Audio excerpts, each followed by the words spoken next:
యేసుక్రీస్తుని ప్రశస్త నామంలో అందరికీ శుభవందనాలు. శనివారం ఆరాధన కార్యక్రమము. ఈ యొక్క అవకాశం సమకూర్చిన యేసయ్యకే కోట్లాది స్తుతులు. మొదటగా చిన్న ప్రార్థన చేసుకుందాం. వాక్యం చెప్పడానికి సిద్ధంగా ఉన్నారు మన ఆత్మీయ తండ్రి గారు దానియేలయ్య గారు. అలాగే చిన్న ప్రార్థన చేసుకున్నాం. ముందుగా మన ముక్కులుగా ప్రేమించండి. పరిశుద్ధ మమ్మల్ని ఇంతవరకు కాపాడుకుంటూ ముందు నడిపించింది స్తుతులు ప్రభా. అయ్యా శనివారపు ఆరాధన ప్రభా, వాక్యోపదేశం ప్రభా తండ్రి గారు ప్రభా సిద్ధపడుచుండగా మీరే నడిపిస్తారు వేడుకుంటున్నాం ప్రభా. జ్ఞాపకం చేసుకుని ప్రభా, మాలో ఏం లేదు ప్రభా, జ్ఞాపకం చేసుకుని ప్రభా. శక్తివంతులుగా నిలబెట్టువాడు నీవే ప్రభా, జ్ఞాపకం చేసుకుని ప్రభా. బలవంతులుగా నిలబెట్టువాడు నీవే ప్రభా. అయ్యా ముందుకు సాగు అని సెలవిచ్చావు ప్రభా, జడేయుకు అని సెలవిచ్చావు ప్రభా, నేనున్నాను సెలవిచ్చావు ప్రభా. నీ యొక్క మాట మాట్లాడేటప్పుడు ప్రభా, నీ యొక్క మాట ద్వారా నీ ఆత్మీయ కలిగిన మాట మాట్లాడే మార్గం దయచేస్తాను వేడుకున్నాం ప్రభా. ఆ ఒక మాట ద్వారా ప్రభా అనేక విషయాలు ప్రభా మేము నేర్చుకునే వారుగా నిలబడతాం వేడుకున్నాం ప్రభా. అలాగే ప్రభా అనుభవాన్ని దయచేయని ప్రభా, లోతైన అనుభవాలు ప్రభా సమకూర్చుకునే మార్గం దయచేస్తాం వేడుకున్నాం ప్రభా. అయ్యాగా మాకు ఇచ్చిన తరుణం బట్టి మీకే కోట్ల ఆస్తుతులు ప్రభా. మమ్మల్ని అందరిని ఆశీర్వదించిన ప్రభా.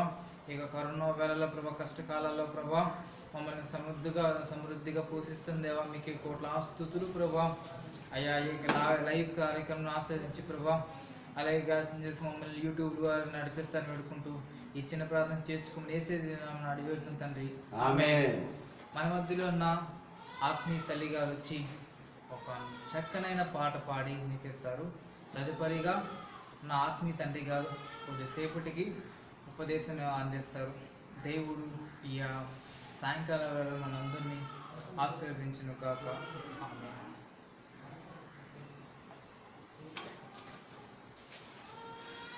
దేవునికి స్తోత్రములు.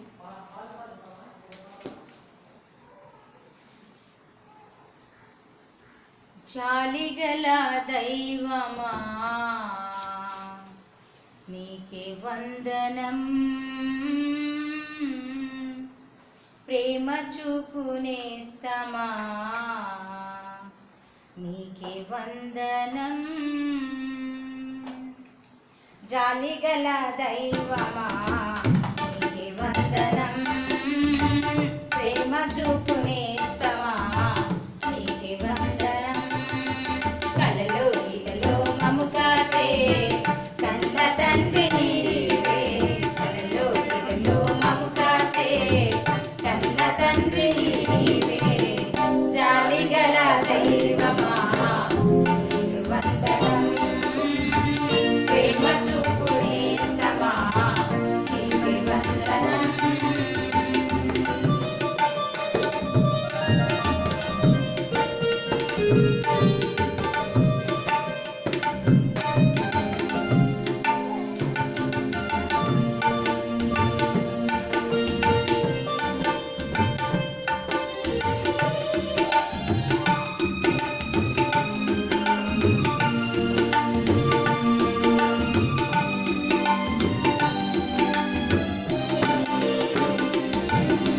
చీకటి మురిసిన గాని భయమే నాకు లేదు, చీకటి మురిసిన గాని భయమే నాకు లేదు. నీ వాక్యపు వెలుగులో నన్ను నడిపే నా మంచి యేసయ్య, నీ రెక్కల నీడలో నన్ను దాచే నా మంచి యేసయ్య. కలలో ఇలలో మము కాచే కన్న తల్లి నీవే, కలలో ఇలలో మము కాచే కన్న తండ్రి నీవే. జాలిగల దైవమా నీకు వందనం, ప్రేమ చూపునేస్తమా నీకు వందనం. జాలిగల దైవమా నీకు వందనం, ప్రేమ చూపునేస్తమా నీకు వందనం.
దేవునికి స్తోత్రములు.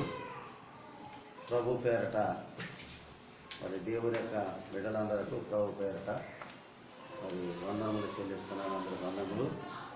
మరి దేవుని యొక్క కృపను బట్టి, దేవుని యొక్క మహిమ ప్రభావాన్ని బట్టి ఈరోజు దేవుని యొక్క వాక్యాన్ని మనం, ప్రకటన గ్రంథంలో వాక్యాన్ని మనం ధ్యానం చేసుకుందాం. యొక్క ప్రకటన గ్రంథంలో 2వ అధ్యాయంలో 12వ వచనంలో వ్రాయబడిన 3వ సంఘమును గురించి మరి మనం ఈరోజు ధ్యానం చేయబోతున్నాం. పరిశుద్ధాత్ముడు 3వ సంఘమునకు దేవుడు హెచ్చరిక చేసిన సందర్భాన్ని ఈరోజు మనం వాక్య సారాంశముగా మనం క్లుప్తంగా ఈ వాక్యం ధ్యానించడానికి సిద్ధపడుతూ ఉన్నాం. పెర్గము సంఘం ప్రపంచానికి మధ్య భాగంలో మధ్యధరా సముద్రం ఉంది. మధ్యధరా సముద్రమునకు 60 కిలోమీటర్ల దూరంలో ఈ పెర్గము సంఘం ఉంది. మరి ఈ సంఘాల్లో చక్రవర్తుల్ని పూజించడం అనేది వాడుకగా జరుగుతూ ఉంది. ఈ సంఘంలో కూడా చక్రవర్తి విగ్రహాన్ని పూజించడం అనేది మరి వాడుక సందర్భంగా జరుగుతూ ఉన్న విషయాలు మనం నేర్చుకుంటూ ఉన్నాం. ఈ యొక్క పెర్గము సంఘం ఈరోజు మనం మరి దేవుని చేత మెచ్చుకోదగిన సంఘముగా ఉంది. తప్పుని బయలుపరిచిన సంఘముగా ఉంది. తర్వాత హెచ్చరించిన సందర్భంగా ఉంది. అంతేకాకుండా బహుమానం ఇచ్చిన సంఘముగా ఉంది.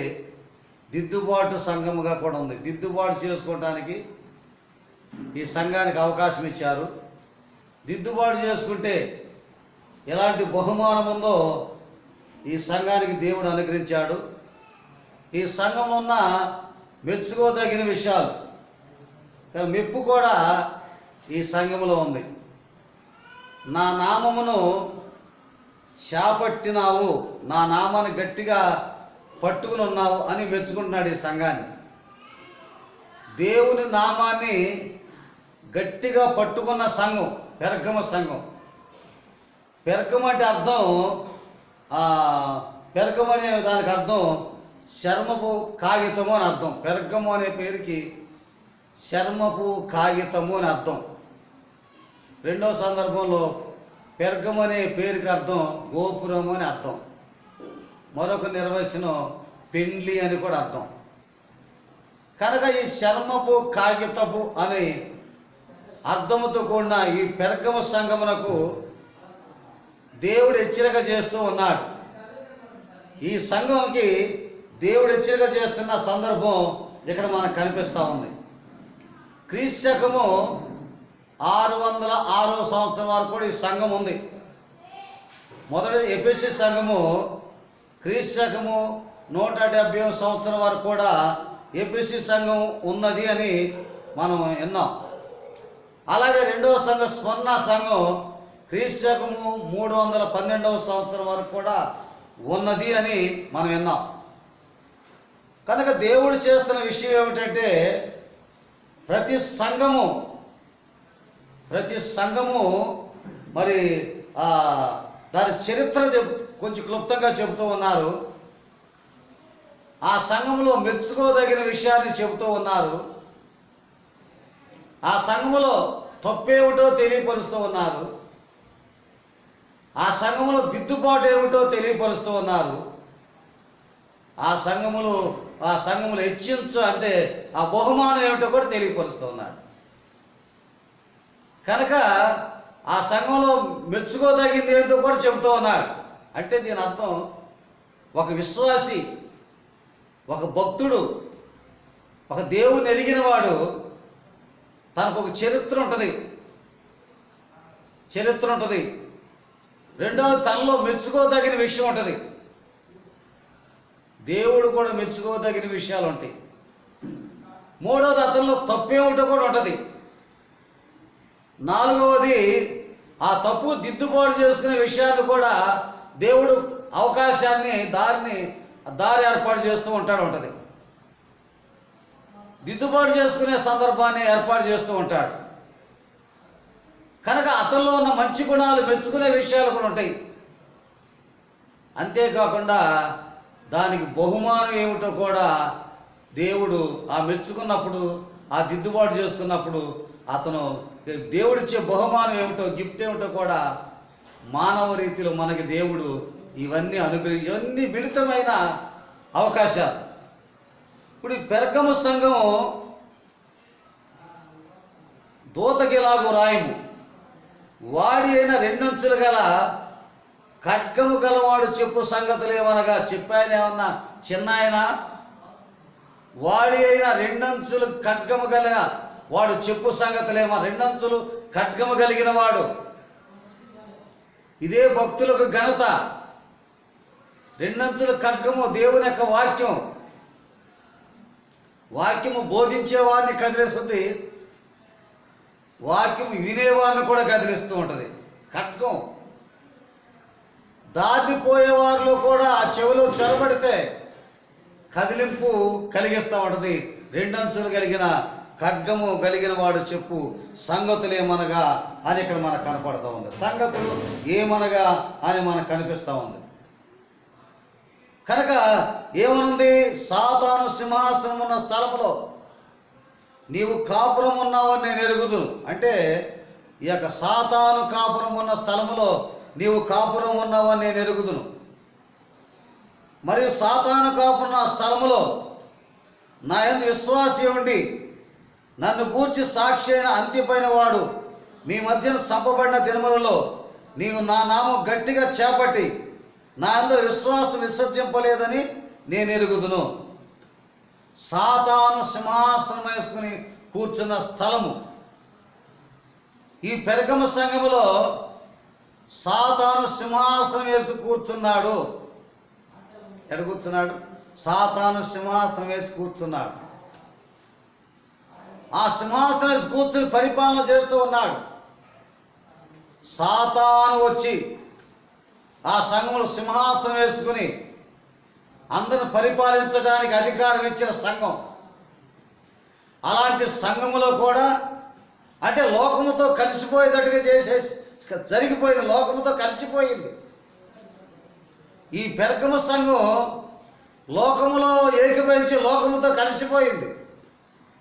లోకము యొక్క పనుల్లో నిమగ్నం అయిపోయింది ఈ పెరగమ సంఘం. లోకంతో కలిసిపోయింది. లోకం యొక్క అలవాట్లన్నీ ఈ పెరగమ సంఘంలోకి వచ్చేసేసి కనుక ఈ లోకంతో కలిసిపోవటానికి కారణం సాతానే సింహాసనం వేసి కూర్చున్నాడు. చాలా సందర్భాల్లో ప్రార్థన చేసేవారికి చాలా విషయాలు బయలుపరుస్తూ ఉంటాడు. చాలామంది దర్శనాలు నమ్మకూడదు, కళలు నమ్మకూడదు, అవి ఏమి లేవు అనే సందర్భాలు సంబోధిస్తూ ఉంటారు. కనుక వారు సంబోధించే విషయాలు మనకు అనవసరం.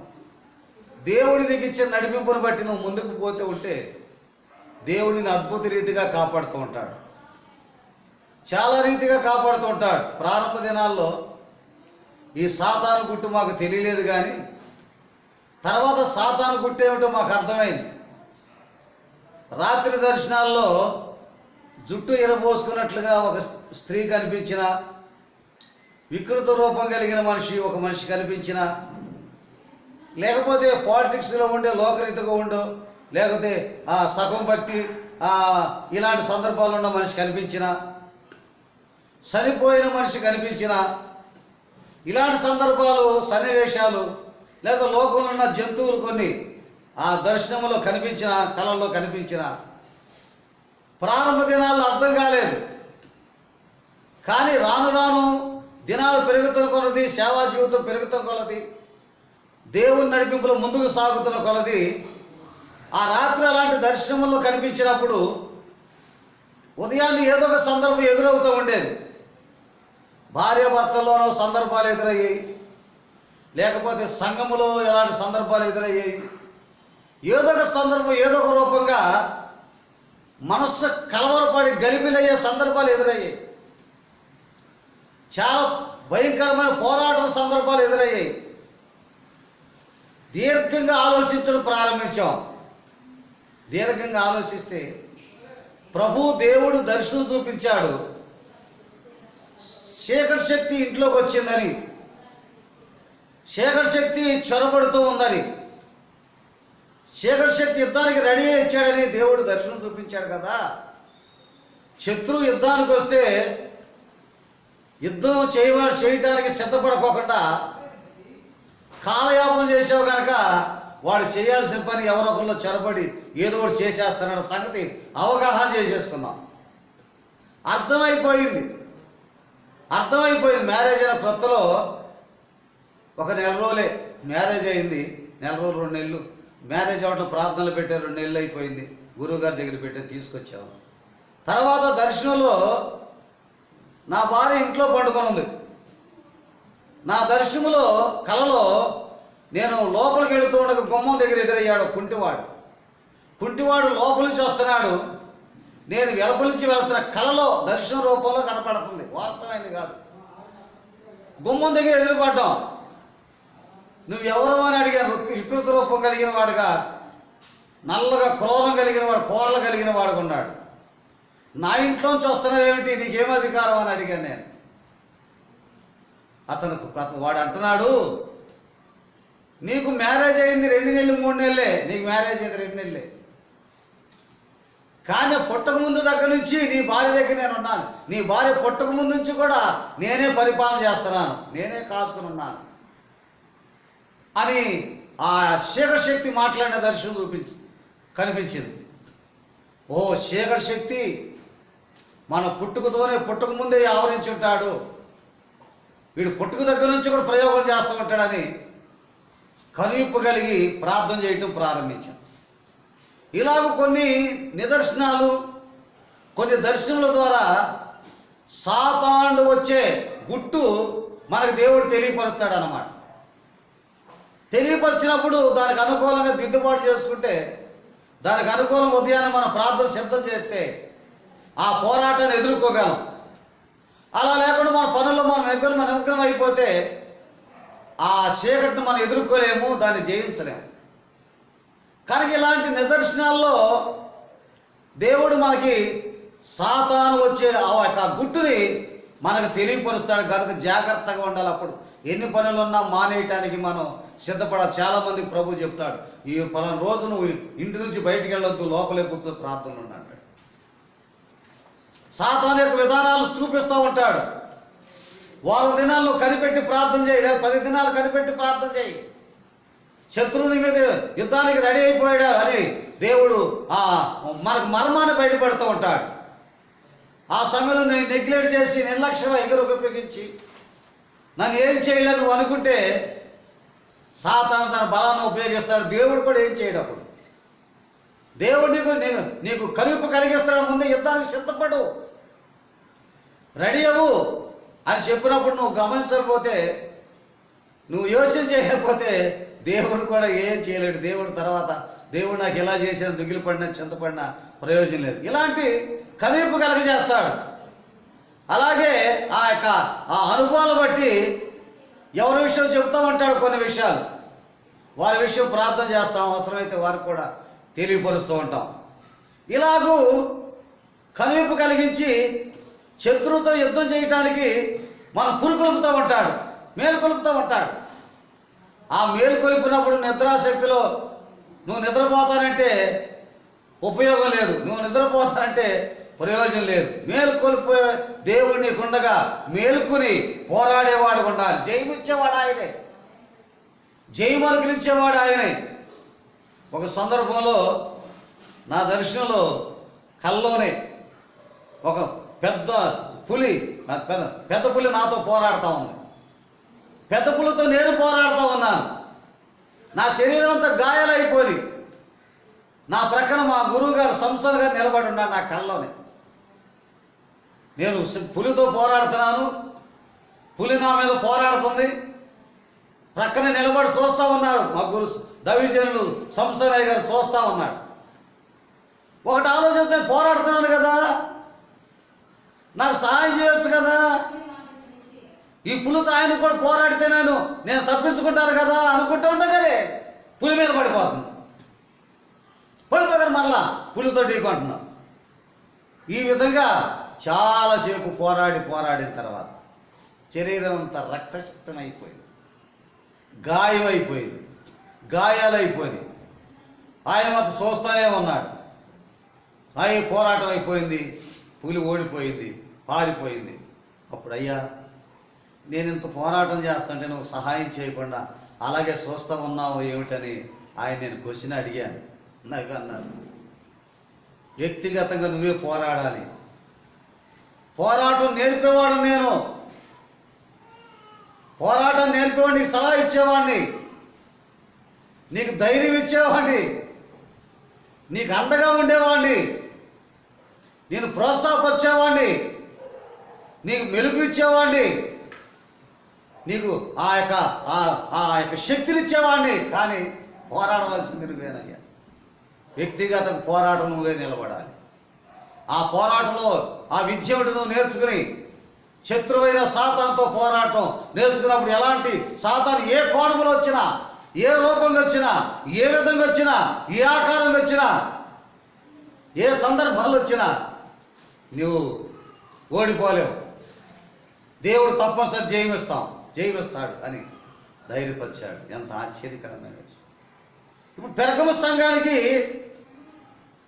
దేవుడు హెచ్చరిక చేస్తున్నాడు, నీవు నా నామాన్ని గట్టిగా చేపట్టి నా యందు విశ్వాసాన్ని విసర్జింపలేదు, నువ్వు నామాన్ని గట్టిగా పట్టుకున్నావు, నేను మెచ్చుకుంటున్నాను, నేను సంతోషిస్తున్నాను.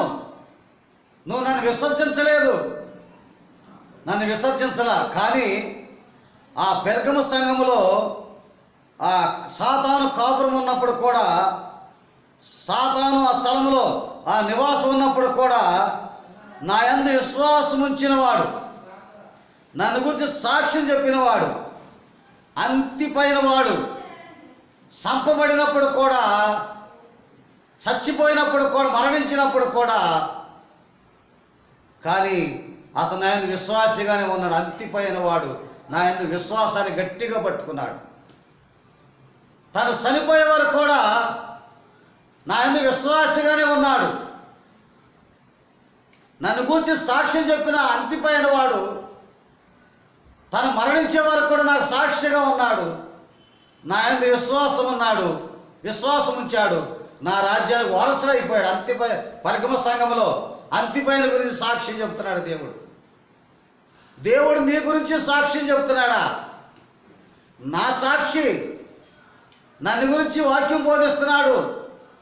నా పుట్టుక గురించి, నా యొక్క ఆ భూలోకానికి వచ్చే గురించి, పుట్టుక గురించి, స్వస్థతల గురించి, జీవితం గురించి, శిలువను గురించి, మరణము గురించి, సమాధి గురించి, తిరిగి లేచుడు గురించి, పరలోకానికి ఆరోహణమైన సంగతి గురించి, మరలా రానైన సంగతి గురించి అనేక విషయాలు మనం చెబుతున్నాం. కానీ దేవుడు నా సాక్షిగా ఉన్నాడని నిన్ను గురించి ఎప్పుడన్నా చెప్పాడా? అంతిపైన గురించి దేవుడు సాక్షి చెబుతున్నాడు, బయలుపరుస్తున్నాడు. పెరగమ సంఘములో సాతాను కాపురం ఉన్నప్పుడు కూడా, సాతాను నివాసం ఉన్నప్పుడు కూడా, అక్కడ అంతిపైన అతను అనేవాడు నాకు సాక్షిగా ఉన్నాడు. విశ్వాసాన్ని విసర్జించలేదు, విశ్వాసం కలిగిన వాడు ఉన్నాడు కనుక అతను చంపబడినప్పుడు కూడా మరణానికైనా సిద్ధమయ్యాడు. కానీ అతను వెనకంజ వేయలేదు. ఆ విషయం నీకు తెలిసి కూడా సంఘిస్తున్నారా? నా నామమును గట్టిగా చేపట్టారు కనుక నా నామమును చేపట్టి ఆ విశ్వాసాన్ని విసర్జించుకొని మీరు కాపాడుకుంటున్నారు. అందుకు నేను మెచ్చుకుంటున్నాను. మీలో మంచి క్రియలు ఉన్నాయి కనుక మెచ్చుకుంటున్నాను. మీలో చాలా అనుభవం కలిగిన ఆ క్రియలు ఉన్నాయి కనుక నేను మెచ్చుకుంటున్నాను కనుక అని ప్రభు ఇక్కడ చక్కని సందేశాన్ని ఆ సంఘాన్ని గురించి ఇస్తున్న సందర్భం ఇక్కడ మనకు కనిపిస్తూ ఉంది. కనుక ఈ యొక్క కాలంలోనే కాన్స్టంటైన్ రాజు తల్లి హెలీనా ద్వారా మార్చబడ్డాడు. కాన్స్టంటైన్ రాజు మారి తల్లి ద్వారా మారి తల్లి హెలీనా ద్వారా మారి క్రీస్తు బిడ్డగా నిలబడ్డాడు. కనుక పద్ధతులు మార్చాడు. డిసెంబర్ 25వ తేదీన క్రిస్మస్ జరపాలని ఈ యొక్క కాన్స్టెంట్ రాజు దగ్గర నుంచే అది ప్రారంభమైంది. ఆ కాలంలోనే కాన్స్టెంట్ రాజు మారి ఆ యొక్క తర్వాత ఆ సంఘం స్థిరపడింది. సంఘాన్ని స్థిరపడటానికి దేవుని బిడ్డైన ఎలీనాను దేవుడు ఏర్పాటు చేసుకున్నాడు. ఆమె ద్వారా తల్లి ద్వారా కుమారుడైన రాజును మార్చాడు, చక్రవర్తిని మార్చాడు. చక్రవర్తి ద్వారా సంఘం స్థిరపడటానికి దేవుడు చక్కని అవకాశాన్ని అనుభూతిని కలిగించాడు. కానీ సంఘం క్రీస్తు 606 వరకు కూడా ఉంది. ఈ సంఘం క్రీస్తు చనిపోయి తిరిగి లేచి వెళ్ళిన తర్వాత క్రీస్తు 606 వరకు కూడా ఈ సంఘం నిలబడే ఉంది. మొదటి సంఘం క్రీస్తు 170 సంవత్సరం వరకే ఉంది. రెండో సంఘం క్రీస్తు 312 సంవత్సరం వరకే ఉంది. కానీ ఈ పెరగమ సంఘం క్రీస్తు 606 సంవత్సరం వరకు కూడా ఈ పెరగమ సంఘం ఉన్నట్లుగా మనకు కనిపిస్తూ ఉంది. కనుక మెచ్చుకున్నాడు. ఇప్పటి వరకు ఎక్కడ మెచ్చుకున్నాడు? 13వ వచనం 14వ వచనంలో 15వ వచనంలో మెచ్చుకుంటున్నాడు. 13వ వచనంలో మెచ్చుకుంటున్నాడు. 14, 15 వచనాల్లో మరి ఒక విషయాన్ని తెలియపరుస్తున్నాడు. ఏమని తెలియపరుస్తున్నాడంటే 14, 15 వచనం. 13వ వచనంలో ఏమో మెచ్చుకున్నాడు. 13వ వచనంలో ఏమి దేవుడు మెచ్చుకున్నాడు. ఏమని మెచ్చుకున్నాడు? 12వ వచనంలో ప్రభువు నామం ఏముంది?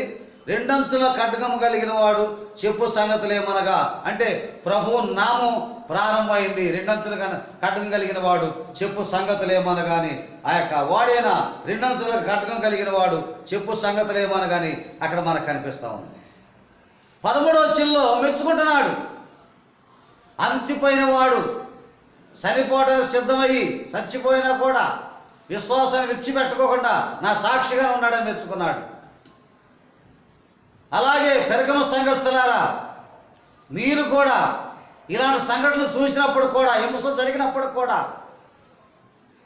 లోకముతో కలిసిపోయే పరిస్థితి వచ్చినప్పుడు కూడా మీరు నా నామం చేపట్టి నన్ను విసర్జించుకోకుండా విశ్వాసం విసర్జించకుండా కాపాడుకున్నారు కనుక మెచ్చుకుంటున్నాను అన్నాడు. అయితే 14, 15 వచనాల్లో 7 ఘోరమైన విషయం జరుగుతుంది. 14, 15 విషయాలు 14 వచనం 15 విషయాల్లో తప్పులు బయట పెడుతున్నాడు. వీరు తప్పేంటో బయట పెట్టాడు కనుక ప్రభువు నామం కలిగిన 2 అంచులు కలిగిన ఖడ్గం కలిగిన చెప్పే సంగతులని మొదటి విషయం విన్నాం. రెండవది చరిత్ర, ఆ యొక్క కాన్స్టెంట్ ఆ యొక్క రాజు కాలంలో సంఘం స్థిరపడిన సంగతి మనం విన్నాం. మూడవ విషయం సంఘాన్ని మెచ్చుకున్నట్లుగా మనం విన్నాం.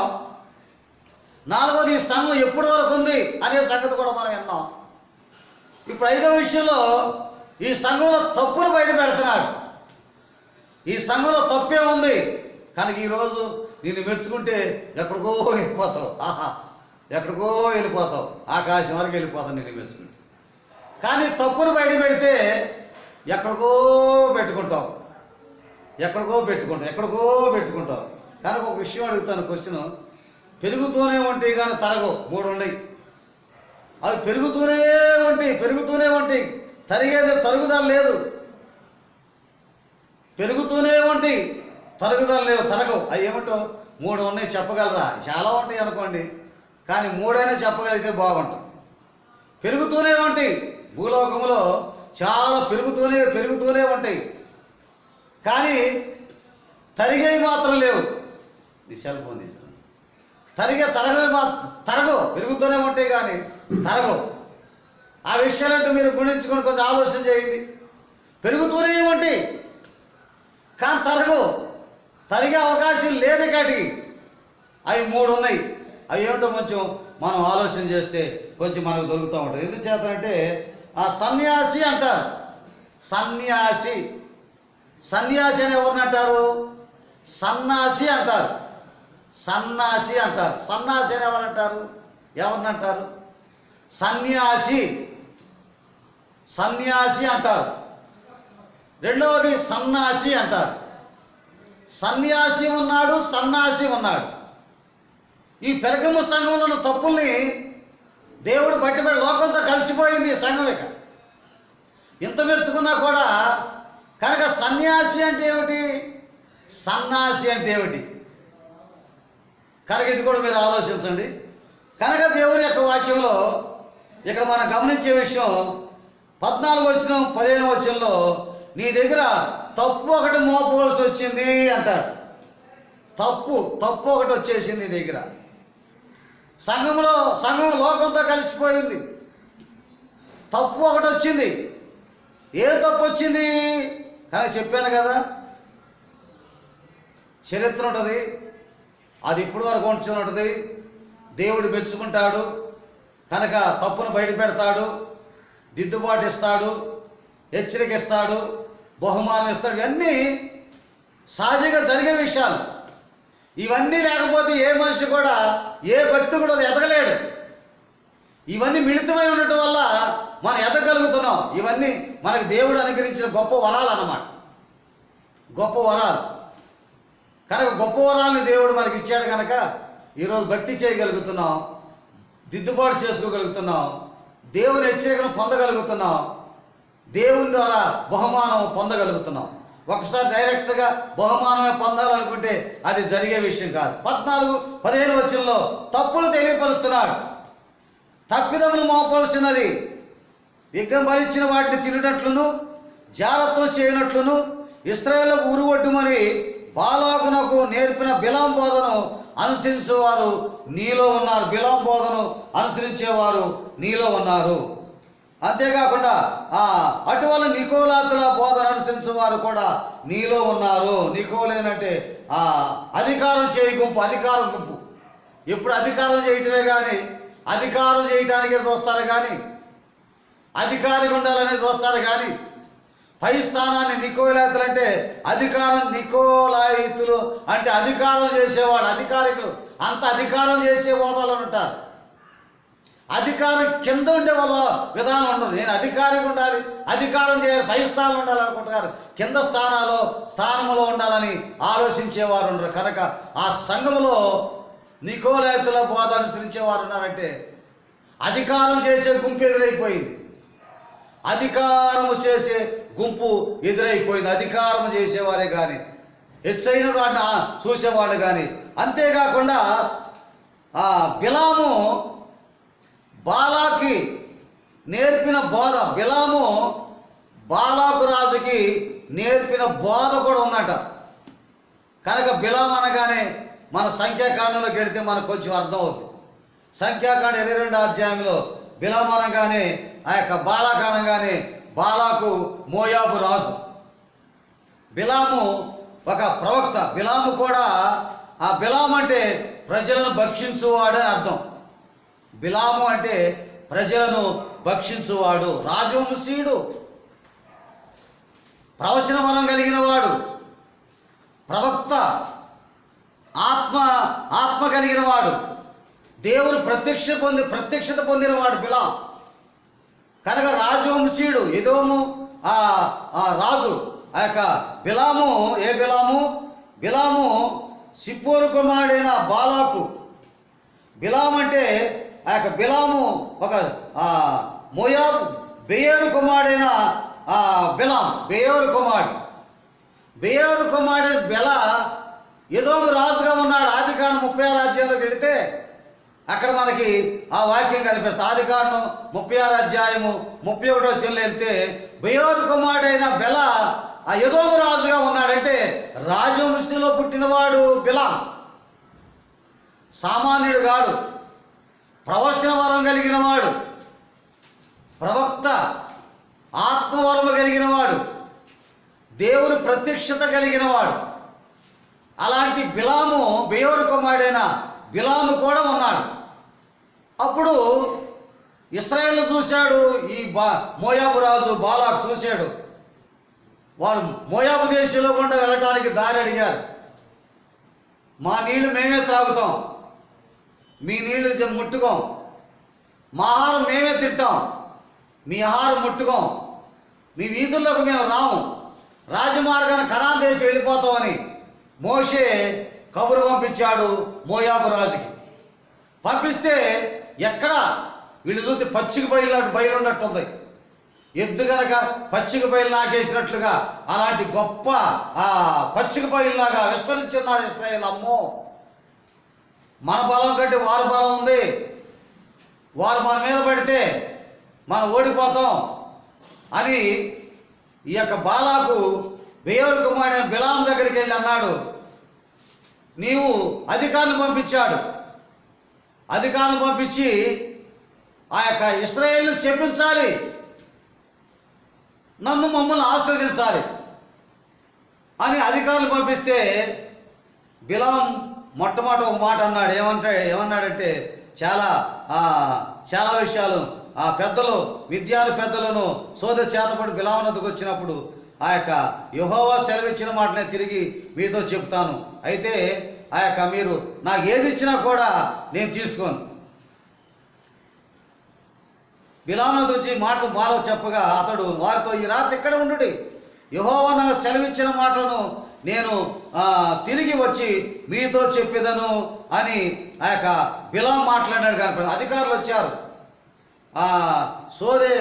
సొమ్ము చేత పట్టుకుని బిలాం వద్దకు వచ్చారు. బిలాం వద్దకు వచ్చినప్పుడు ఆ యొక్క మమ్మల్ని దీవించాలి, ఆశీర్వదించాలి, ఇశ్రాయేలు శపించాలి. శపించినప్పుడు వారి మీద పడి వాళ్ళు జయించేసి వారి దగ్గర మేము దోచేసుకుంటామని వచ్చినప్పుడు ఆవిడ బిలాం ప్రవక్త కనుక ఈ రాత్రి మీరు ఇక్కడే ఉండండి, దేవుడితో నేను ప్రార్థన చేస్తాను, దేవుడి దగ్గర విన్నవిస్తాను, దేవుడు నాకు ఏదైనా సెలవిస్తే దాని ప్రకారంగా చేస్తాను, మీరు ఎంత నాకు ఇచ్చినా కూడా అది నాకు అవసరం లేదు అని మాట్లాడిన సందర్భం ఇక్కడ మాట్లాడుతున్నది. కనుక రాత్రి వారు ఉన్నారు.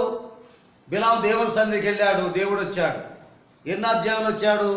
22 అధ్యాయం, సంఖ్యాకాండం 22 అధ్యాయంలో దేవుడు వచ్చాడు.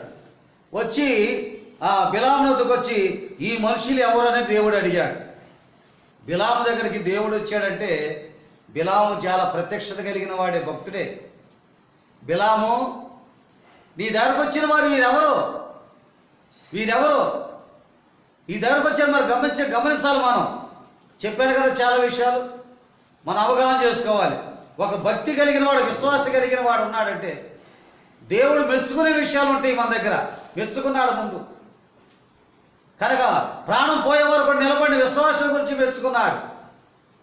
మీరు కూడా నా నామం గట్టిగా చేపట్టి నన్ను గురించి సాక్షులుగా నిలబడి మీరు విశ్వాసాన్ని విసర్జించలేదని మెచ్చుకున్నాడు.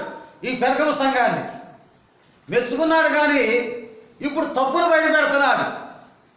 తర్వాత తప్పును బయట పెట్టిన తర్వాత హెచ్చరిక చేస్తాడు. హెచ్చరిక చేసిన తర్వాత దిద్దుబాటు ఇస్తాడు, దిద్దుబాటు చేసుకోమంటాడు. దిద్దుబాటు చేసుకున్న తర్వాత బహుమానం ఇస్తాడు. ఇది సహజంగా జరిగే విషయాలే, మనకు జరిగే విషయాలే. ఇప్పుడు తప్పును బయట పెట్టాడు. బిలాము నేర్పిన బోధ మీలో ఉంది. ఏం బిలాము నేర్పాడు బోధ? బాలాకి ఏమి నేర్పాడు బిలాం? ఏమి నేర్పాడంటే ఇప్పుడు మనం వింటున్నాం. కనుక దేవుడు వచ్చాడు బిలాం దగ్గరికి. ఎవరు నీ దగ్గరికి వచ్చింది అని అడిగా. అయ్యా, వారు బాలాకు పంపించాడు, రాజు పంపించాడు.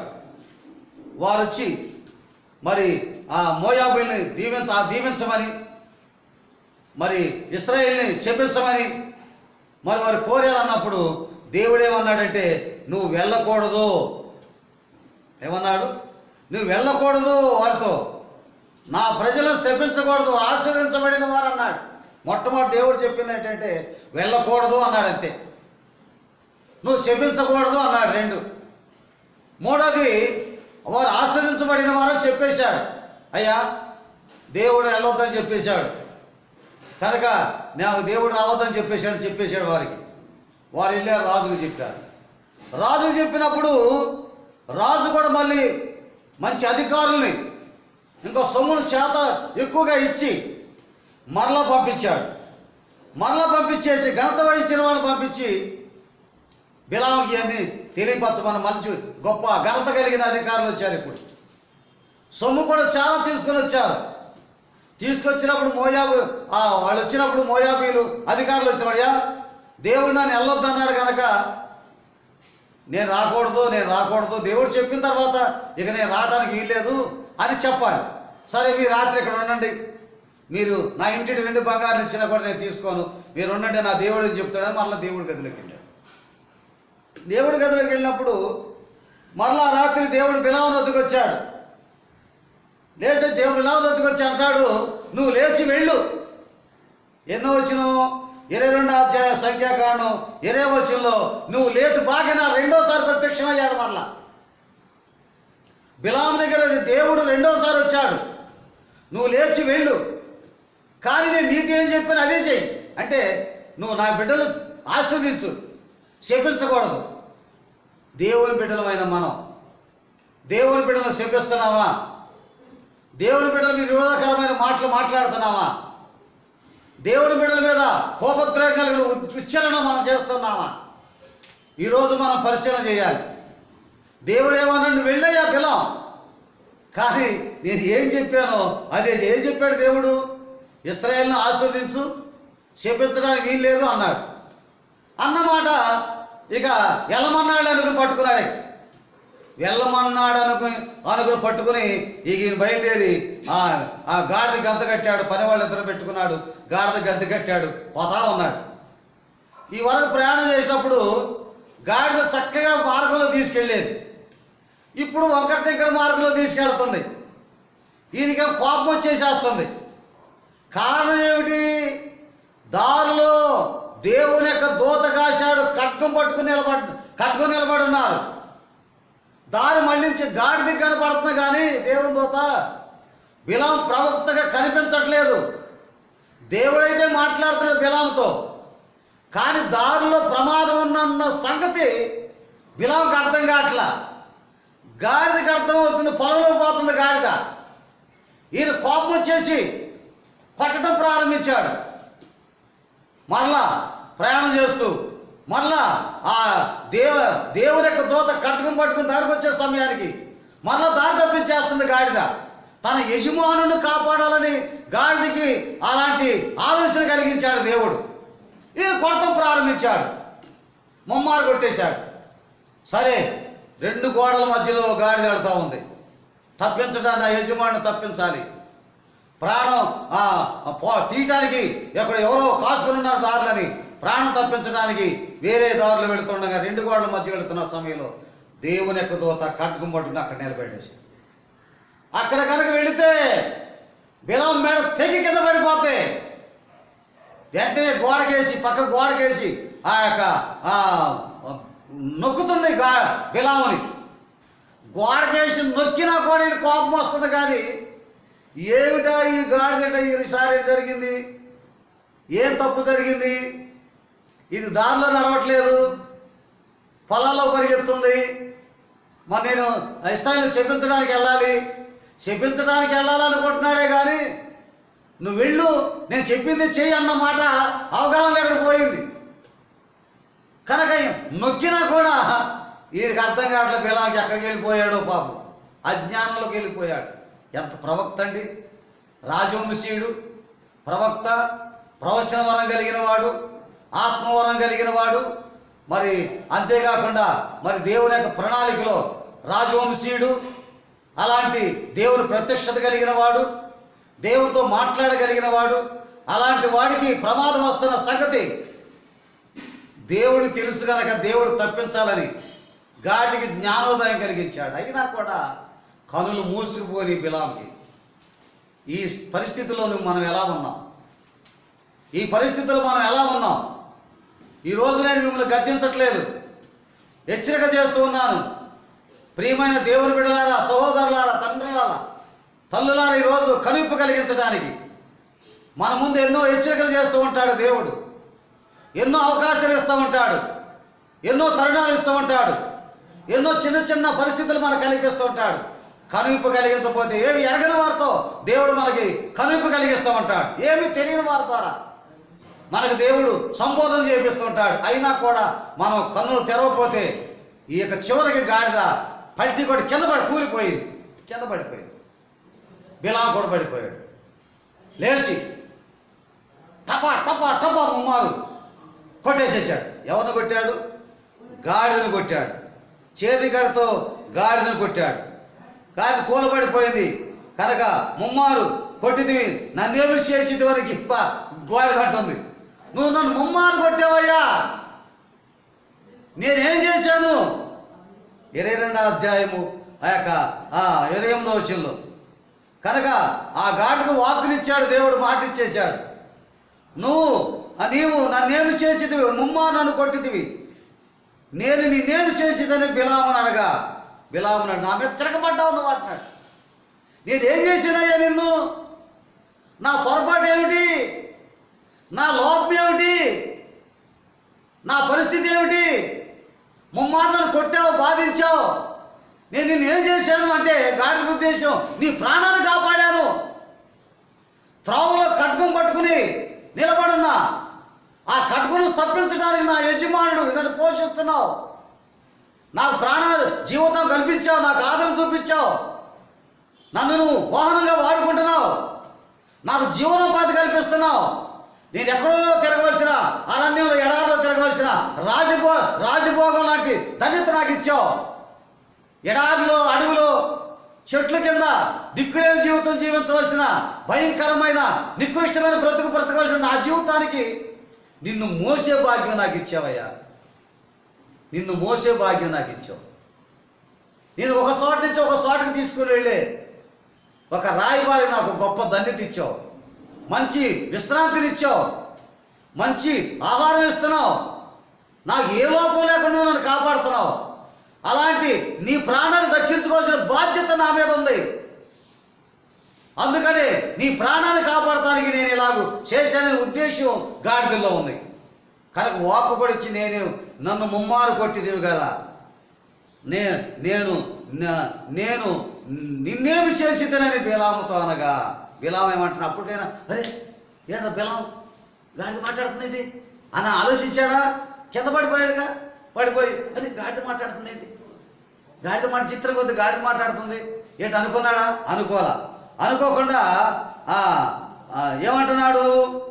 అందుకు గాడిద, నేను నీ దాన్ని మొదలుకొని నేటి వరకు ఎక్కుచూ వచ్చిన నీ గాడిదని కాదా?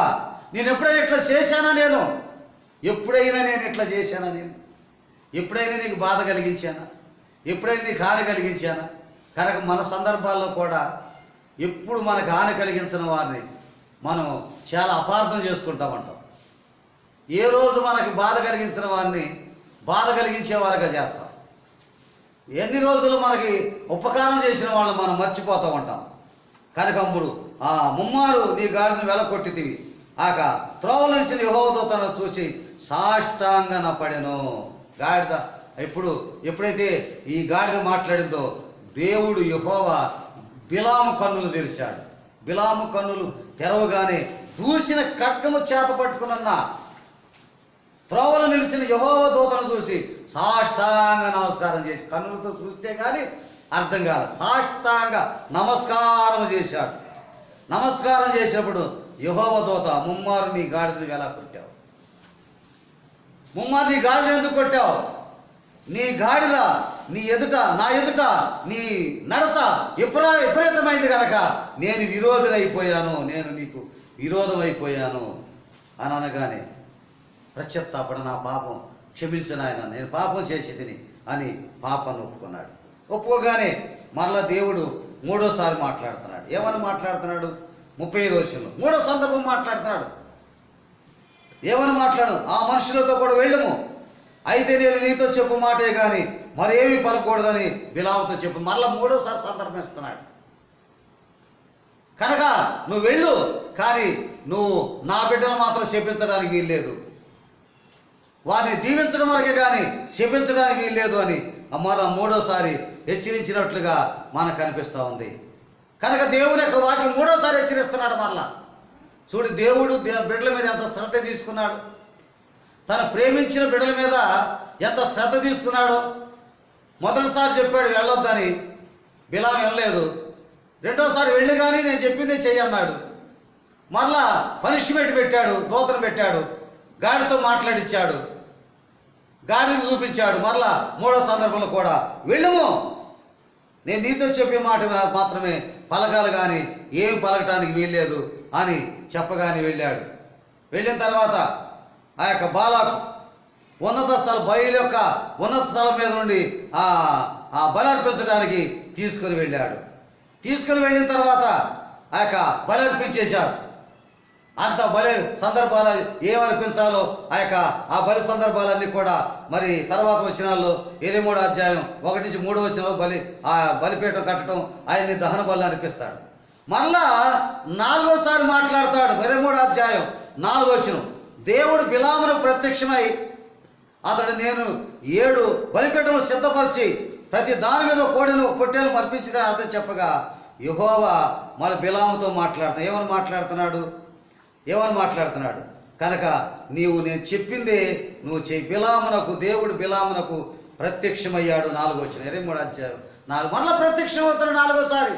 జాగ్రత్త, నేను చెప్పిందే చెయ్యి. బలిపీఠం అంతా ఏర్పాటు చేశానయ్యా, బలి పశువులను అర్పించేసానయ్యా అన్నప్పుడు నేను చెప్పిందే చెయ్యి, ఇంకోటి చేయటానికి వీల్లేదు అని అనగానే ఇక ఎత్తాడు. ఉన్నత స్థలం నుంచి ఎత్తిన తర్వాత ఇక ఇశ్రాయేల్ని ఆశీర్వదించడం మొదలెట్టాడు. 4 సందర్భాలు తీసుకున్నాడు దేవుడు. 4 సందర్భాల్లో తీసుకున్న సందర్భం ఇక్కడ మనకు కనిపిస్తుంది. కనుక 4 సందర్భాలు హెచ్చరిక చేసినట్టుగా 4 సందర్భాల్లో గైడ్ ఇచ్చినట్టు కనిపిస్తూ ఉంది. తర్వాత ఈ ఇశ్రాయేల్ని ఆశీర్వదించడం చూసి ఈ బాలాకి ఎక్కడ తీసుకెళ్ళాలంటే పిస్గా ఎక్కడ తీసుకెళ్ళాడు కనుక పిస్గా కొండకు పిస్గా కొండ కావల మీదకి తీసుకెళ్ళిపోయాడు. పిస్గా కొండ మీదకి తీసుకెళ్ళిపోయి అక్కడ బలిపీఠం ఆయన్ని కట్టించే బలు అర్పించాడు. అక్కడ మరలా దేవుడు మాట్లాడుతున్నాడు. 16వ వచనం 23వ అధ్యాయం 16వ వచనం, యెహోవా బిలామును ఎదుర్కొని ఒక మాటను అతని నోట నుంచి నీవు బిలామునకు తిరిగి వెళ్ళి ఇట్లు చెప్పుమనెను. మరలా 5వసారి దేవుడు బిలాముతో సందర్శిస్తున్నాడు. జాగ్రత్త, దేవుడు నోటిలో దేవుడు మాటలు ఉంచాడు. 5వసారి మరలా పిస్గా కొండ మీద తీసుకెళ్ళాడు. 2వసారి బాలాకు తీసుకెళ్ళిన తర్వాత అక్కడన్నా దూరంగా తీసుకెళ్తే ఇశ్రాయేల్ కనిపించరు కదా అని అక్కడ తీసుకెళ్ళి ఇశ్రాయేల్ని శపించేసే అన్నాడు. అక్కడన్నీ ఏర్పాటు చేశారు. మరి బలిపీఠం కట్టాడు, అన్ని బలు అర్పించేశాడు. అర్పించిన తర్వాత దేవుడు మరలా 5వసారి ప్రత్యక్షమై బిలామును ఎదుర్కొని ఒక మాటను అతని నోట ఉంచి తిరిగి వెళ్ళు బాలాకు దగ్గరికి వెళ్ళి అన్నాడు. కనుక అక్కడ కూడా తొందరపడుకోకుండా 5వ సందర్భంలో కూడా దేవుడు చక్కని అవకాశాన్ని దేవుడు కల్పించాడు. కనుక 5 సందర్భాల్లో దేవుడు తన ఉద్దేశాన్ని కలిగి ఉన్నాడు. తర్వాత మళ్ళీ ఎక్కడ తీసుకెళ్ళాడు తెలుసా? పెయోరు శిఖరం తీసుకెళ్ళిపోయాడు. బాలాకు మరలా పెయోరు శిఖరాన్ని తీసుకెళ్ళిపోయి అక్కడన్నా దూరంగా ఉంటారు కనుక ఇశ్రాయేలు ఇప్పుడన్నా చెప్పిస్తాడని అక్కడికి తీసుకెళ్ళినా కూడా అక్కడ కూడా పరిస్థితి అదే అయిపోయింది. అక్కడ కూడా పరిస్థితి అలాగే సరిపోయింది. కనుక ఇశ్రాయేల్ దీవెన వస్తుంది కానీ శాపకరమైన మాట ఈ బిలాములో రాలేదు. కనుక 5 సందర్భాల్లో బిలాముతో మాట్లాడి అంత శ్రద్ధ తీసుకున్నాడు దేవుడు. కానీ ఏ కోశాను కూడా బిలాము తత్తరబడి మాట్లాడటానికి వీల్లేదు. క్షణం కూడా శ్రద్ధ తీసుకుని తన బిడ్డల్ని ఆస్వాదించడానికి పని పూనుకున్నట్లు కనిపిస్తుంది. కనుక ఏమి చేయటానికి వీల్లేక చెప్పాను కదా, బిలాము బోధ నీలో ఉంది. పెర్గము సంఘములో బిలాము బాలాకుకి ఏం బోధ నేర్పాడంటే ఇక చివరికి అవగాహన లేదు. చివరికి ఏం చేయాలో తెలియలా. ఇశ్రాయేలును దీవించేశాడు. ఏమన్నాడంటే చివరికి ఒక బోధ నేర్పేశాడు. ఏం బోధ నేర్పాడు తెలుసా? విగ్రహాలు బలిచ్చిన వాటిని తినిపించేసేసేయండి. ఇశ్రాయేలు పురుషులతో స్త్రీలు సాంగత్యం చేసి వ్యభిచారాలు చేయించేయండి. వ్యభిచారాలు చేస్తే దేవుని ఉగ్రత వారి మీద దిగుద్ది, అప్పుడు వారు పతనం అయిపోతారని బిలాము బాలాకి బోధ నేర్పేసేసాడండి. చూసారా? 5 సందర్భాల్లో దేవుడు హెచ్చరిక చేస్తూ తన బిడ్డల్ని శపించడానికి వీల్లేదు, ఆస్వాదించాలని ఎంత చక్కగా చెప్పినప్పుడు కూడా ప్రియమైన దేవుని బిడ్డలారా అంత శ్రద్ధ తీసుకున్నా చివరికి ఆ యొక్క బిలాము ఏం చేశాడో తెలుసా? బాలాకి ఏం చేశాడు? విగ్రహాలు బలిచ్చిన వాటిని తినిపించడం చేయండి ఇశ్రాయేలుకి. రెండవది ఆ యొక్క పురుషులతో ఈ స్త్రీలను వ్యభిచారం చేయించండి. ఈ పురుషులతో ఆ స్త్రీలు వ్యభిచార సాంగత్యం చేయించండి. దేవుని ఉగ్రత వారి మీద దిగుద్ది. దేవుని ఉగ్రత వారి మీద బిలాము బోధ బాలాకు నేర్పేసేసాడండి. కనుక దేవుని ఉగ్రత దిగే మార్గం వాళ్ళకి చెప్పేసేసాడు.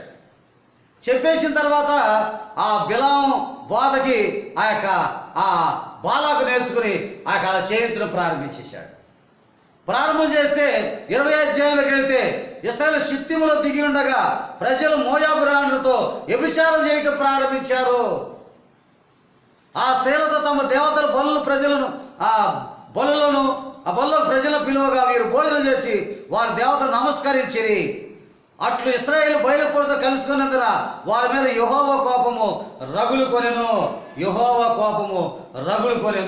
చూశారా ఎంత గుట్టు కలిగిన మార్గం చెప్పాడు బిలాం.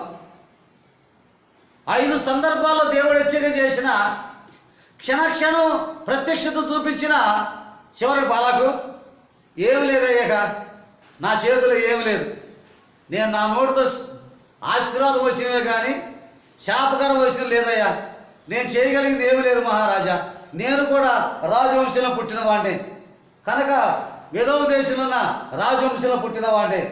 మా కుటుంబీకులు ఎదోములో మరి బెలా రాజుగా పరిపాలన చేస్తున్నాడు. నేను కూడా బెయోరు కుమారుణ్ణి, మా కుటుంబీకుడు బెయోరు కుమారుడు బెలా రాజరికం చేస్తున్నాడు కనుక నేను చెప్పగలిగింది ఏమి లేదయ్యా. విగ్రహాలు బలిచ్చిన వాటిని తినిపించేయండి వాళ్ళకి. రెండో విషయం, వాళ్ళు కీరకాయలు దోసకాయలు కావాలని తిరుగుబాటు చేశారు కదా, ఈ రుచి కలిగి పెట్టేసేసేయండి. రెండోది ఏం చేశాడంటే ఆ మోయాబు రాండ్రతో వ్యభిచారం చేపించేసేసి అందమైన కన్యకలు పంపించేసాయి. ఆ ఇశ్రాయేలు ఆ యొక్క పాపం చేస్తారు.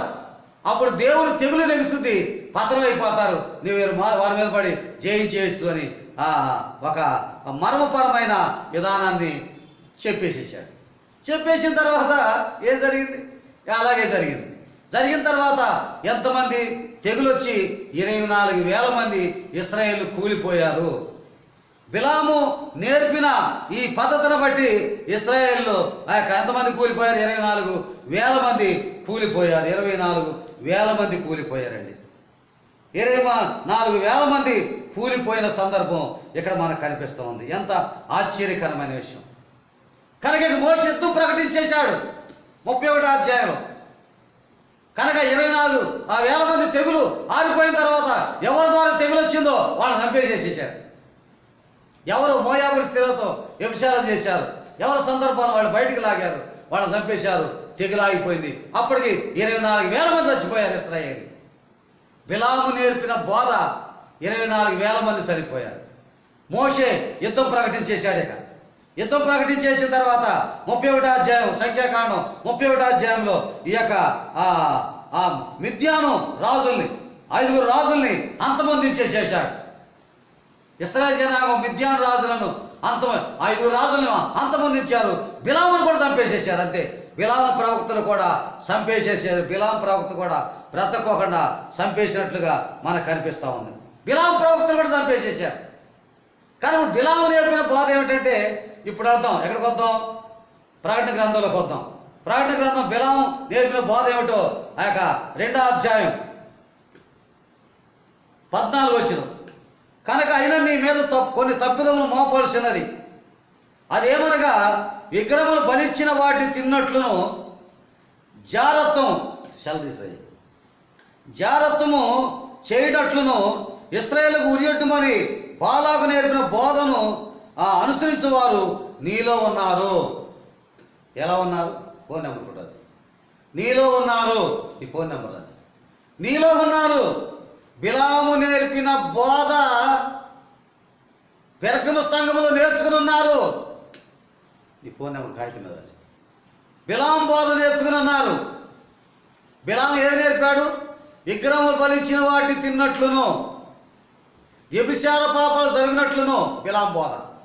ఆ బోధలో పడిపోయారు పెరకము సంఘము కూడా.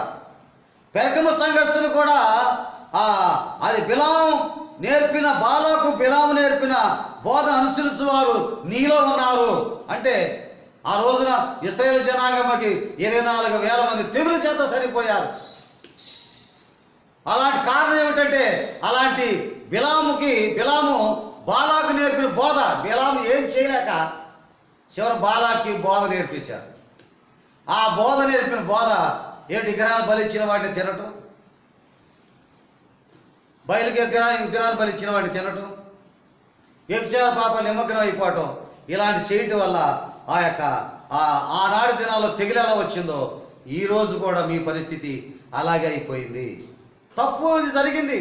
నికోలాయితులంటే గొప్పతనం కోరుకునేవాడు, గొప్పతనాలు, హోదా కలిగిన జీవితం, గొప్ప విషయాలు కోరుకునే ఆ యొక్క జీవితం మీలో ఉంది కనుక అలాంటి జీవితాన్ని మానుకోండి అని పెరగమ సంఘానికి దేవుడు ఆ యొక్క తప్పును బయటపెట్టాడు. తప్పును బయటపెట్టిన తర్వాత 16వ వచనంలో హెచ్చరిక చేస్తున్నాడు. ఏమని హెచ్చరిక చేస్తున్నాడు? కావున ఇప్పటికైనా నీవు మారుమనసు పొందు, లేని ఎడల నేను నీ యొద్దకు త్వరగా వచ్చి నా నోట నుండి వచ్చి ఖడ్గం చేత నీ తీర్థం చేస్తా. నువ్వు ఇప్పటికైనా మార్చుకో. నువ్వు మారుమనసు పొందుతావా, నీ తీర్థం చేయమంటావా? మారుమనసు ఆ బిలాం బోధ నేర్పాడు కనుక బిలామును కూడా చంపేసేశారు. బిలాం కూడా కత్తి చేత చచ్చిపోయాడు. అంతటి ప్రవక్త కూడా సరిపోయాడు. కనుక నువ్వు మారుమనసు పొందుతావా, నిన్ను చంపమంటావా? కట్టుకుమతో నాటినోడు కట్టుకుమతో యుద్ధం చేయమంటావా? నువ్వు మారుతావా, యుద్ధం చేయమంటావా? నువ్వు మారిపోతే నీ జీవితం అంతా కూడా యుద్ధాలే యుద్ధాలే యుద్ధాలే యుద్ధాలే. కనుక మరి పెరుగుతూనే ఉంటుంది తరగం అనేది. ఈ నెంబర్ ఫోన్ చేయండి, సెలకొట్టి. కనుక ఈ నెంబర్ ఫోన్ చేయండి 7729955359. ఈ సెల్ నెంబర్ ఫోన్ చేస్తే పెరుగుతూనే ఉంటాయి కానీ తరగవు, పెరుగుతూనే ఉంటాయి కానీ తరగవు అనే విషయాలు ఏమిటి? పెరుగుతూనే ఉండేవి, తరగని ఏమిటి? సన్యాసి అంటే ఏమిటి? సన్నాసి అంటే ఏమిటి? పెరుగుతూనే ఉంటాయి కానీ తరగవు 3. ఆ పెరుగుతూనే ఉంటాయి కానీ తరగనివి ఏమిటో ఇప్పుడు మీరు వాక్యం వింటున్న వాళ్ళు చెప్పాలి. Phone number 7299553359. ఈ నెంబర్కి చెప్పాలి, ఆఫీస్ ఈ నెంబర్కి చెప్పాలి. కనుక ఈ విషయాన్ని మనం గమనించాలి.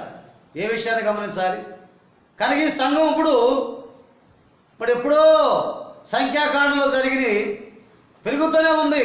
ఇప్పటి వరకు కూడా పెరగమ సంఘంలో కూడా అలాంటివి ఆచరిస్తూ వచ్చారు. పెరుగుతూనే ఉంటాయి కానీ తరగవు. ఏమిటి పెరుగుతూనే ఉండే తరగవు? 7299553359. కనుక పెరుగుతూనే ఉంటాయి కానీ తరగవు. కనుక ఈ పెరుగుతూనే ఉండే ఏమిటి? తరగని ఏమిటి? పెరుగుతూనే ఉంటాయి కానీ తరగవు. ఏమిటంటే మొదటిది నిప్పు. నిప్పు పడితే అంటుకుపోయి పెరిగిపోతే కనపండిలు కాల్చుకుంటూ కానీ అది ఆగేది కానీ కాదు. కనుక పెరుగుతూనే ఉంటుంది కానీ ఆ నిప్పు ఆ యొక్క దేవుని స్తోత్రాలు. కనుక పెరుగుతూనే ఉంటుంది కానీ తరగు. నిప్పు ఆర్పాలి. నిప్పు మనం ఆర్పాలి. నిప్పు పెరుగుతూనే ఉంటుంది కానీ నిప్పు ఆర్పాలి. ఆనమరిచావా? కానీ పెరుగుతూ ఉంటుంది కానీ తరగదేంటి? మొదటిది ఏంటి? నిప్పును ఆర్పాలి. రెండవది అప్పు. కనుక అప్పు పెరుగుతూనే ఉంటుంది కానీ నువ్వు తీర్చకపోతే అది పెరిగిపోతూనే ఉంటుంది. అప్పు తీసుకునేవాడు మాత్రం చాలా బాగుంటుంది, చాలా రమ్యంగా, చాలా సుందరంగా, చాలా ఆనందంగా, చాలా సంతోషంగా. అబ్బా ఎంత మేలు చేశాడురా, నా బాధలో సహాయం చేశాడురా. మనం కూడా చాలా సందర్భాలు అప్పు తీసుకున్నప్పుడు ఆ బాధలు, ఆ వేదనలు చాలా సంతోషంగా ఆనందిస్తాం. కానీ తీర్చే సమయం వచ్చే సమయానికి చాలా భారంగా, చాలా బరువుగా అడుగులేస్తూ ఉంటాం. కనుక అప్పు పెరుగుతూనే ఉంటుంది కానీ తీర్చే వారికి అది పెరుగుతూనే ఉంటుంది, తరగదు. అది పెరుగుతూనే ఉంటుంది కానీ అది తరగదు. నిప్పు పెరుగుతూనే ఉంటుంది కానీ ఆర్పే వారికి అది పెరుగుతూనే ఉంటుంది, తరిగే పరిస్థితి లేనే లేదు. రెండవది అప్పు పెరుగుతూనే ఉంటుంది కానీ అది తరగదు. మూడో విషయం చెప్పగలరా? 7299555359. కనుక మూడో విషయం నేను సరే టైం దగ్గరికి వెళ్తాను కనుక మరి నేనే చెప్పమంటారు. మూడో విషయం ఏమిటంటే పగ. పగ సమూల నాశనం చేస్తుంది అది. మూడోది పగ సమూల నాశనం చేస్తూ ఉంటుంది పగ. ఈ నిప్పు ఎలాంటిదో, అప్పు ఎలాంటిదో, పగ కూడా అలాంటిదే. దేవుని స్తోత్రం.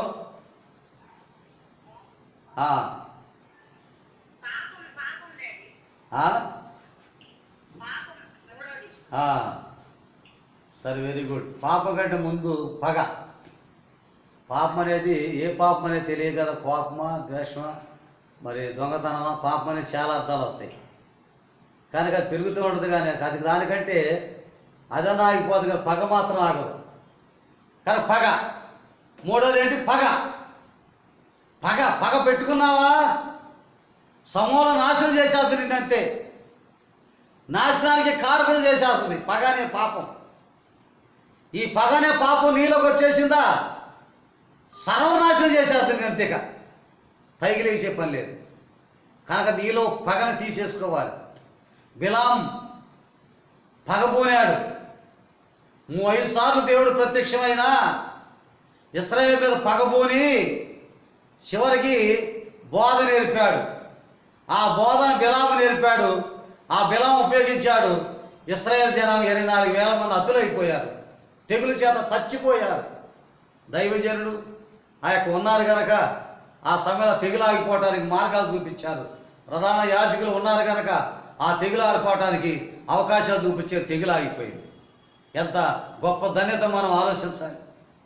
కనుక పెరుగుతూనే ఉంటే తరగం ఏమిటంటే మొదటిది నిప్పు, ఆర్పే వరకు కూడా ఆగదు. రెండోది అప్పు, తీర్చే వరకు కూడా అది ఆగదు, పెరుగుతూనే ఉంటుంది. మూడోది పగ. నువ్వు లోపల పగ పెట్టుకున్నావా నీ కుటుంబాన్ని సర్వనాశనం చేసేస్తుంది, నీ కుటుంబాన్ని పటాపంచలు చేసేస్తుంది, నీ కుటుంబాన్ని గందరగోళం చేసేస్తుంది. కనుక దేవుడు ఎంత హెచ్చరిక చేస్తున్నాడండి. పెరకమ సంఘం విషయంలో ఎంత సంబోధన చేస్తున్నాడు.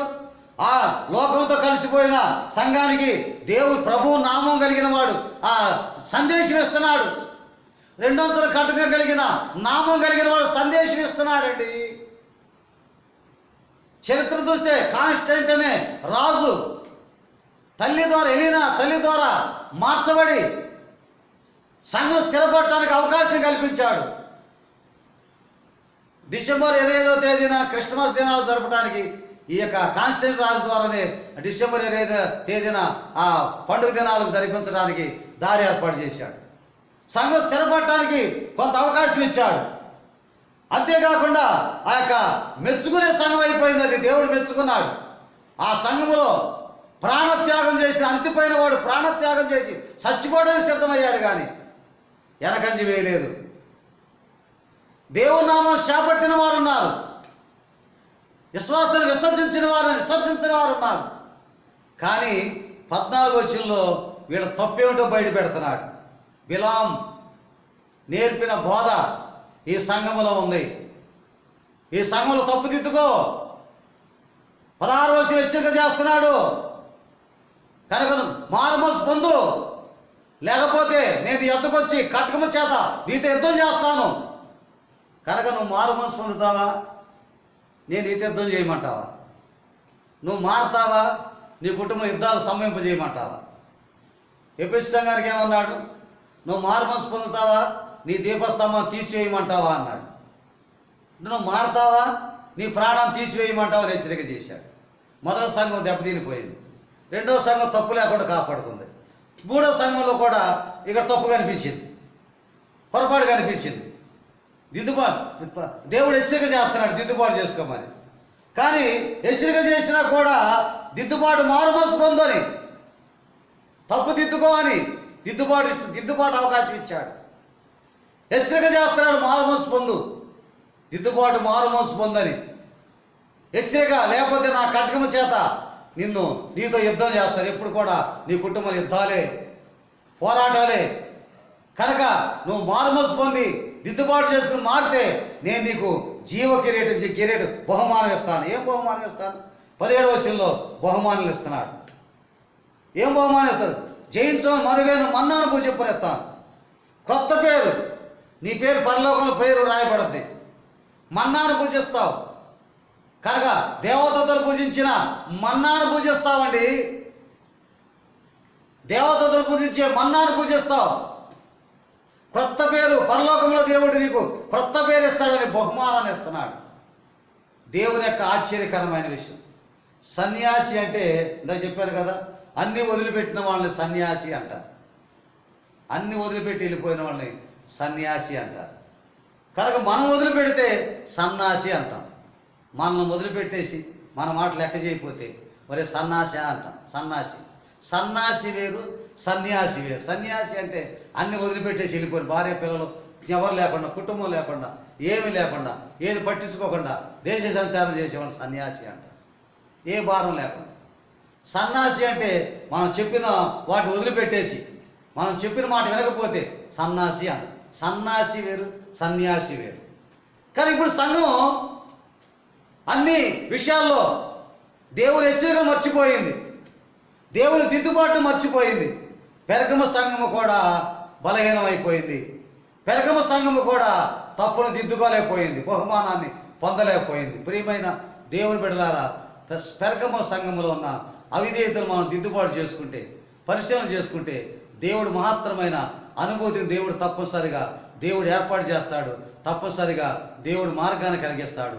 కానీ ఈరోజు ఈ యొక్క సంఘముల గురించి దేవుడు మనకి ఇచ్చిన అవకాశాన్ని బట్టి దాన్ని దేవుని స్తుతులు చెల్లిద్దాం. రేపు మరలా ఆదివారం 12 గంటలకి 4వ సంఘాన్ని గురించి మనం హెచ్చరిక చేసుకుందాం. బుధవారం, శుక్రవారం, శనివారం సాయంత్రం 6 గంటలకి మరి యొక్క దేవుని యొక్క వర్తమానాలు వినిపిస్తూ ఉంటాను. కనుక శ్రద్ధతో దేవుని యొక్క మాట వినటానికి ముందుకు సాగండి. ప్రార్థన చేసుకుందాం. ప్రార్థన. సర్వశక్తిమంతుడా, దయగలిగిన మా ప్రభువా, ఆశ్చర్యకరుడా, అద్భుతకరుడా, ఆలోచనకర్త, మీ వందనాలు చెల్లిస్తున్నాం. మీ కృప, మీ కాపుదల, మీ ఆదరణ దయచేసి బలమైన మీ ప్రేమాస్తముతో మమ్మల్ని సిద్ధపరిచి నడిపించి మా ప్రభ మీ రెక్కల సాటు మీరు మాకు ఆశ్రమించి ఆదరణ దయచేసి దినదినం కూడా మీరు మాకు తోడుగాను, మీరు మాకు ఆదరణ గుండి నడిపించి బలపరచండి మా ప్రభ. పెరగమ సంఘం మెచ్చుకున్నారు. పెరగమ సంఘం స్థిరపడింది. కానీ తప్పును బయటపెట్టారు, హెచ్చరిక చేశారు, దిద్దుబాటు ఇచ్చారు. కానీ మా ప్రభ బహుమానాన్ని కూడా కేటాయించారు మా ప్రభ.